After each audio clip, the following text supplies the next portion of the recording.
Geopolitics, ancient knowledge, the deep architecture of power. Every episode is built from raw case files. Nothing fabricated, everything connected. Gulf, Middle East, AI alignment. Unveil so you see. UnVEIL seeS. If you like our investigations, please subscribe and hit the like button. This motivates us to do more. Syria, a landscape defined by industrial-scale detention. 5,274 missing children, 53,275 bodies documented in the Caesar photographs. To understand how the regime's erasure policy actually functions, we have to look past the data and focus on a single human life. His name is Mazen Hamada, a survivor of Saidnaya who escaped the country and became a prominent public witness. He spoke to journalists and international human rights bodies, putting his face and his name on the record. His testimony corroborated the forensic files smuggled out by the photographer Caesar. He detailed the systematic torture, the summary executions, and the conditions designed to cause mass death. When the Syrian regime announced an official amnesty, Hamada believed the decree and returned home. He was taken by regime elements almost immediately. He was burned alive and then dissolved in acid. This dissolution is a calculated forensic protocol. It is intended to eliminate human evidence entirely. Hamada's death acted as a broadcast to every other survivor. To this regime, a witness, their testimony, and their physical remains are threats to be annihilated. Mazen Hamada is a name. He is owed the dignity of having it spoken. We are now crossing a specific boundary in our evidence. We have detailed UN-documented facts. Now we are entering a phase of active investigative threads, verified connections that remain open. The first thread appears in the 2026 Department of Justice release of Jeffrey Epstein case documents. It is a letter from evolutionary biologist Robert Trivers to Mohammed Ahmadinejad. The letter establishes state-level contact between Epstein and the former Iranian president. This occurred while Ahmadinejad was in New York for the UN General Assembly, the same period the IRGC was escalating its operations inside Syria. Transnational operations require specific logistics. DOJ records show Epstein repeatedly utilized Ali Reza Ittihadiyeh, an Iranian businessman who brokered private aircraft. Their relationship eventually expanded from flight logistics to the exchange of political intelligence. The logistical footprint extends to Manhattan property. Epstein leased a mansion on East 69th Street that previously served as the residence for the Iranian Consul General in New York. Trafficking networks rely on private aviation and diplomatic-grade real estate. These documented overlaps map exactly onto the logistical requirements of a transnational supply chain. The Epstein network functioned as an architecture for intelligence leverage, generating compromised material on powerful individuals under state-level cover. The Iranian intelligence model, managed by the IRGC and MOIS, functions on a similar blueprint. It relies on an identical exchange of leverage for proxy protection.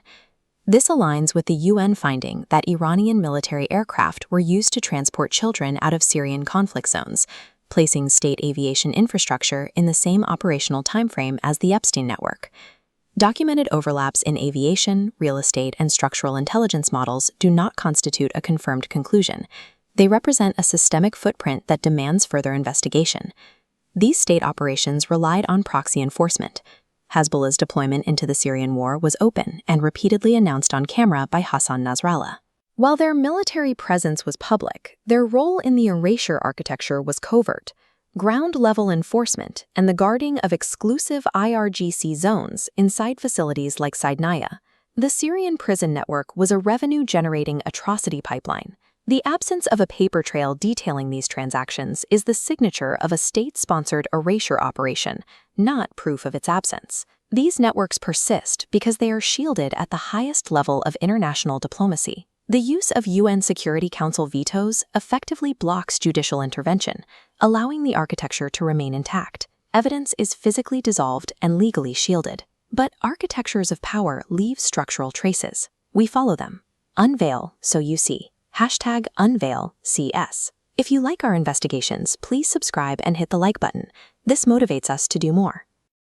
At the moment of the Syrian regime's collapse, the state activated a pre-planned 3-layered protocol to erase the archives of its detention facilities. The primary target was Saidnaya military prison. The objective? Eliminate its administrative records before liberation forces secured the gates. Operation 1 was an inside job. The Shalhoum family, holding institutional access, sabotaged the surveillance cameras and destroyed the security records office from within. This same family operated Captagon narco laboratories. They were deeply embedded across multiple levels of the regime's illicit infrastructure. The destruction of evidence was a specialized state function, executed through the same criminal networks that sustained the government. Operation 2 targeted the perimeter. As the regime collapsed and initial prisoner releases began, loyalist paramilitaries, the Shabiha, infiltrated the crowds and release convoys. Their purpose was to intercept the survivors themselves. Fleeing prisoners carried smuggled notes, memorized dates, and lists of names belonging to the dead and disappeared. The Shabiha systematically cornered these individuals at the exact point of release, confiscating physical materials and silencing the testimonies before they could spread. The regime recognized human memory as a form of physical evidence. They deployed military assets to neutralize it at the exit. Operation 3 occurred in the aftermath. Prison administrators returned to the facility after the initial collapse, possessing specific knowledge of where hidden records were kept. They methodically destroyed the remaining physical files, completing the purge before international investigators could secure the site. Together, these 3 operations eliminated 90% of Saidnaya's documentary evidence. Every confirmed child count, every organ harvesting timeline, and every prisoner death toll from this facility is based solely on the surviving 10%. It is the floor. The cover-up succeeded in its primary goal. The true scale of the atrocity was rendered permanently invisible. Yet, the regime failed to erase its crimes. While the prison administrators burned their files, a separate arm of the state's military bureaucracy was documenting those exact same murders with lethal administrative efficiency. A Syrian military police photographer, known by the alias Caesar, smuggled out 53,275 photographs of detainees. The images displayed numbered bodies, individually cataloged and processed through a central death processing hub at Military Hospital 601. The Syrian military required photographic proof of death to enforce internal discipline. Every murdered detainee was assigned a branch code and a sequence number. By strictly adhering to its standard operating procedures, the state manufactured a primary paper trail of its own mass atrocities. Because the regime photographed its own actions as part of a routine military process, the evidence bypasses the typical chain of custody disputes found in international law. An international prosecutor stated on the record that this evidentiary file is stronger than the evidence used to convict the Nazis at Nuremberg. The Nuremberg trials relied heavily on captured documents and witness testimony. The Syrian regime self-generated its own primary prosecution file. Each of those 53,275 photographs represents exactly one murdered person, and those photos only represent the bodies that a single military photographer had access to. The regime successfully destroyed 90% of its history at Saidnaya, but the fraction it cataloged through its own bureaucracy is enough to secure a global indictment. When the Assad regime collapsed in December 2024, the liberation of its prisons was viewed as the end of a chaotic era of war violence. But as investigators picked through the ruins of facilities like Saidnaya, they discovered a paper trail that told a far more calculated story. Recovered archives contained ledgers, scheduling logs, and detailed invoices. These documents tracked detainees not as political prisoners, but as units of a specialized commercial enterprise. The records show that foreign states contracted the regime to conduct interrogations on their behalf. Individual torture sessions were booked, scheduled, and billed at thousands of dollars per session, allowing external clients to outsource the brutality of intelligence gathering. By treating interrogation as a professional service, the Syrian regime transformed its detention network into a monetized infrastructure. State contracts provided the institutional base, but a separate division, known as the Black Prison, generated a second, more direct stream of revenue: live streaming on the dark web. This was an interactive marketplace. Official documents confirm that torture sessions were broadcast to anonymous audiences who paid for real-time access. In these sessions, the viewers directed the perpetrators, specifying the methods and escalation of the violence for a fee. Participation commanded tens of thousands of dollars per session. The regime utilized cryptocurrency to process these payments, moving millions of dollars through untraceable channels that led directly to state-controlled financial hubs. The Syrian prison system functioned as a vertically integrated business, extracting profit from foreign intelligence contracts and crowdsourced sadism simultaneously. Maintaining a commercial network of this complexity required oversight from the highest level of the state. Documented evidence identifies First Lady Asma al-Assad as a central figure in the system's executive leadership. Her first documented role was the personal supervision of the Hatib branch. This facility operated an extortion pipeline that targeted wealthy Syrian industrialists and merchants. Families of those detained were forced to pay ransoms to secure their release. The price for an exit started at $50,000 and, in some documented cases, reached $10 million. These payments bypassed the Syrian treasury. The funds were routed directly into secret, personal accounts held in her name. Her involvement was a matter of active management, overseeing a division of the state that monetized the desperation of its own citizens. Her second role focused on the children of the disappeared. She held direct organizational responsibility for Lahan al-Hayat, a facility that served as the primary transit point for children taken from detained parents. At Lahan al-Hayat, children were stripped of their original first names and surnames. Ministry supervisors replaced their family histories with fabricated identities, making these children legally untraceable to their surviving relatives. Her third role involved the use of international charities. The regime installed figures from the Assad Inner Circle onto the board of SOS Children's Villages Syria, establishing a humanitarian front for the trafficking operation. This governance structure allowed the state to move children through a system that appeared to the world as legitimate aid, effectively using global charitable standards to hide identity erasure.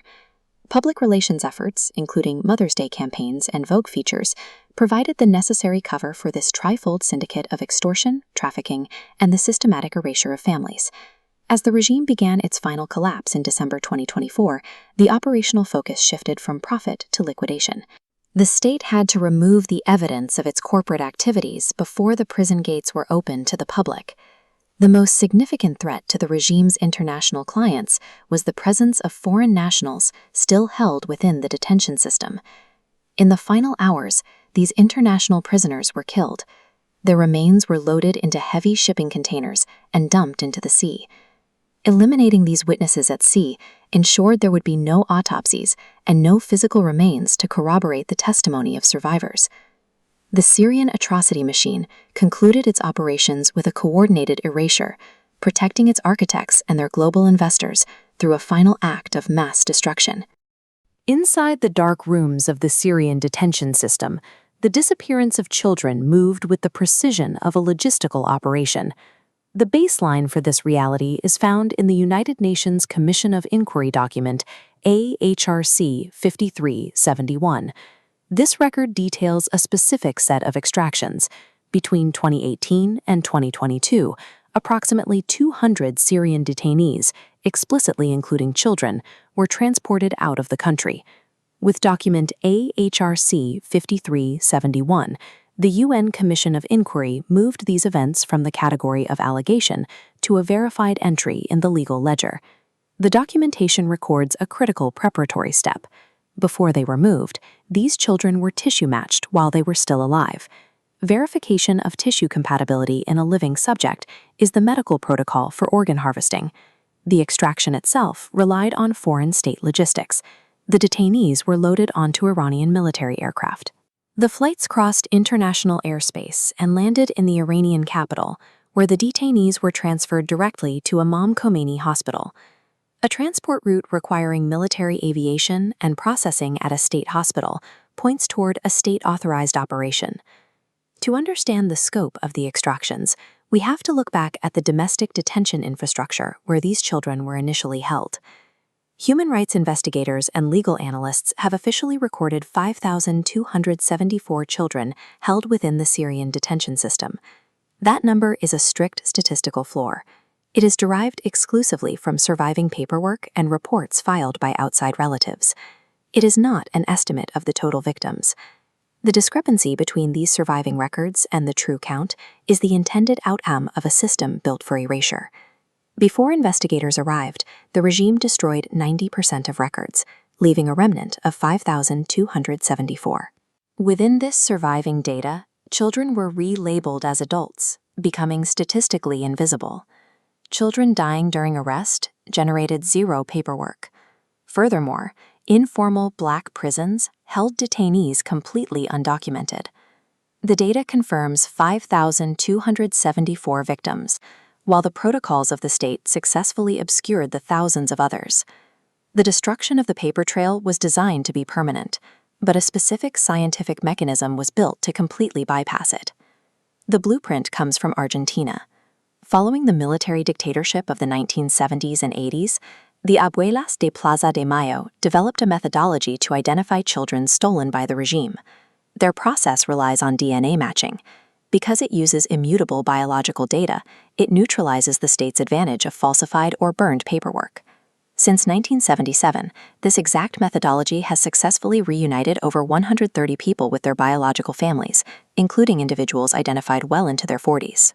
The Argentina case provides concrete proof that a state's attempt to permanently erase human identities can be scientifically defeated decades later. This methodology is not theoretical. It is actively operational in Syria today, with surviving families currently being registered into genetic databases. This biological tracking is running parallel to an international legal offensive. There are currently 354 criminal cases active across 9 countries, utilizing the principle of universal jurisdiction to prosecute these specific crimes. Because DNA has no expiry date, a child taken from their parents in 2018 can still be definitively identified in 2040. Between the universal jurisdiction cases mapping the perpetrators and the DNA methodology tracking the victims, the accountability infrastructure is fully built and operational. The only remaining variable for justice is political will. We have examined the structural data, the satellite architecture, and the death tolls in the tens of thousands. But to understand how the Syrian regime protects its atrocity network, we must scale down to the physical reality of a single human being. His name is Mazen Hamada. He was detained at Saidnaya military prison. Against every statistical probability, he survived the conditions of that facility and made it out alive. He fled to the Netherlands and became a public witness, detailing what he saw to journalists and human rights organizations. His specific testimony corroborated the internal bureaucratic death records preserved in the Caesar files. He put his face and his name to the crimes of the state. Then, the Syrian regime announced a general, official amnesty for dissidents. They broadcasted a promise of safe return. Mazen Hamada believed it because he wanted to return to his home country. In 2020, he boarded a flight back. The moment he landed at the Damascus airport, he was intercepted by regime elements and disappeared. When his remains were eventually discovered, the method of his murder was meticulously documented. He was burned alive, and his physical remains were dissolved in acid. Acid dissolution serves a specific operational purpose. It is a calculated evidence destruction protocol applied to a biological witness. By eliminating his testimony, his identity, and his physical body, the state sent a broadcast message to every other survivor calculating whether it was safe to speak. The Syrian prison system and the elimination of witnesses are confirmed by physical evidence and bureaucratic record. We now look toward a different set of documents, open threads requiring active investigation. The primary source for these threads is the United States Department of Justice, specifically the declassification of documents related to the Jeffrey Epstein case. Within that archive is a letter documenting a meeting between Jeffrey Epstein and the former president of Iran, Mahmoud Ahmadinejad. The meeting took place in New York, following his UN addresses. Even if the letter's framing is secondhand, the DOJ record places Epstein's network in contact with the highest political tier of the Iranian state.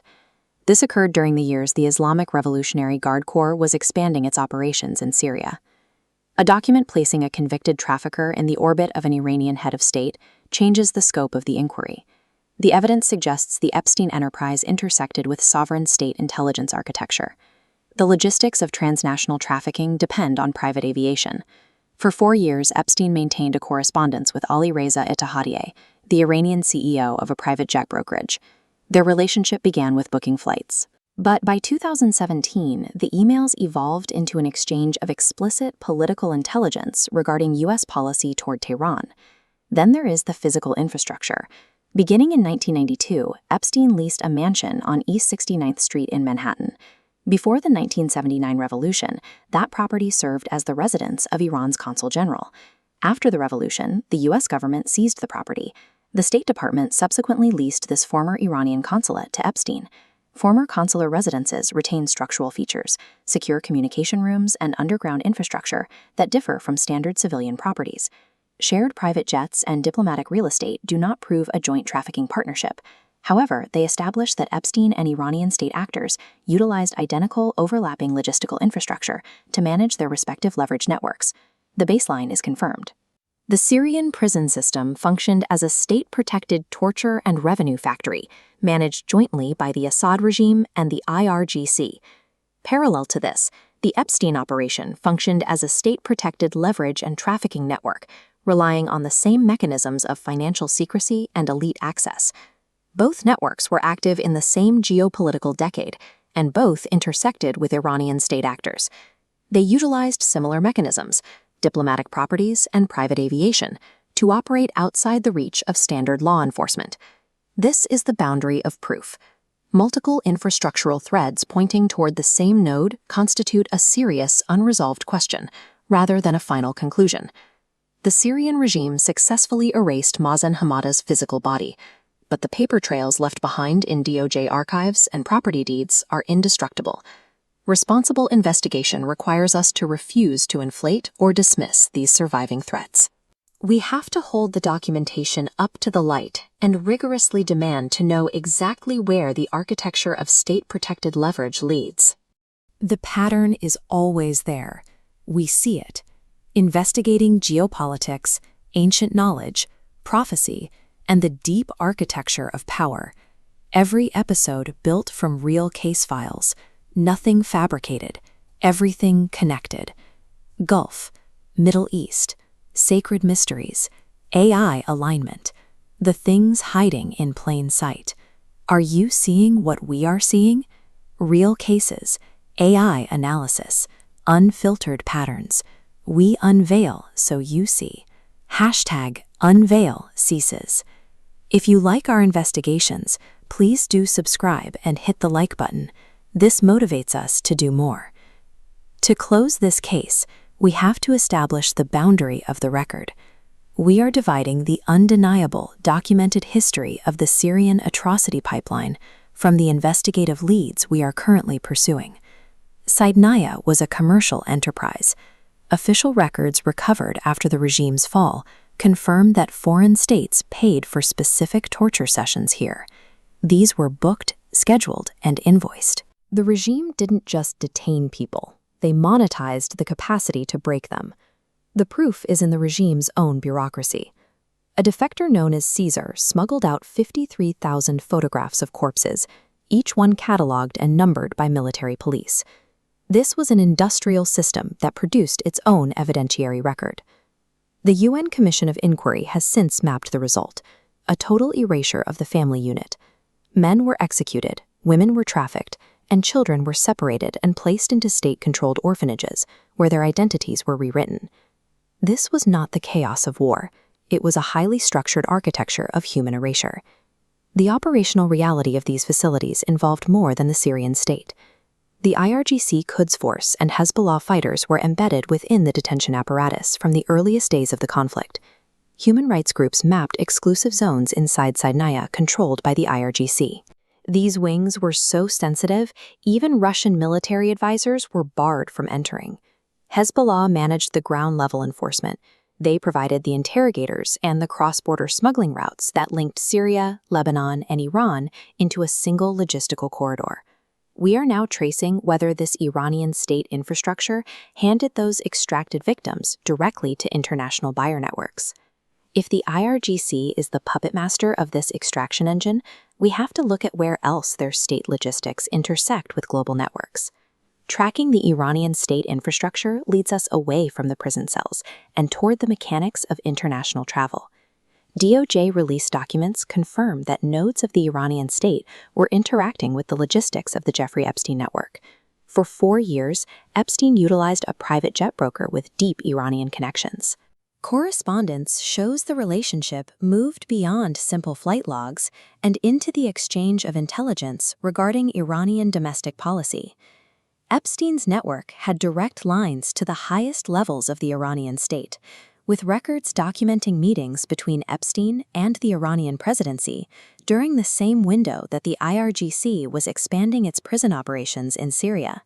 Finding shared logistics between a state-sponsored atrocity pipeline and a global exploitation network is a mandatory intelligence requirement. It identifies the infrastructure that makes these crimes possible. We see two architectures growing from the same state source. To the left, proxy forces managing ground-level atrocities in Syria. To the right, private aviation and intelligence networks interacting with Epstein. Did victims extracted from Syrian cells move through that aviation network? The direct link between Syrian children and the Epstein supply chain is a lead we are still verifying with primary source documentation. These geopolitical questions are vital, but the accountability for what happened on the ground is already supported by the physical evidence. The record is clear. Saidnaya was a torture enterprise for hire. Detainees were flown across borders on Iranian military aircraft. Hezbollah was embedded at every level of the regime's erasure machine. This documentation represents an evidentiary standard that exceeds what was used to convict war criminals at Nuremberg. Beyond the confirmed record, we continue to trace the intersection of the IRGC, Hezbollah, and the Epstein enterprise. It remains an active investigative threat. We are following the final destination of the victims, but the crimes themselves are already absolute. Accountability is now operational. The DNA methodology used to identify stolen children after Argentina's dirty war is active in Syria. DNA does not require the paperwork the regime tried to destroy. Right now, there are 354 criminal cases currently active across 9 different countries under the principle of universal jurisdiction. The infrastructure for seeking justice is more complete for Syria than for almost any atrocity in recorded history. Political will often lags behind the facts, but the evidentiary record is permanent. If you like our investigations, please do subscribe and hit the like button. This motivates us to do more.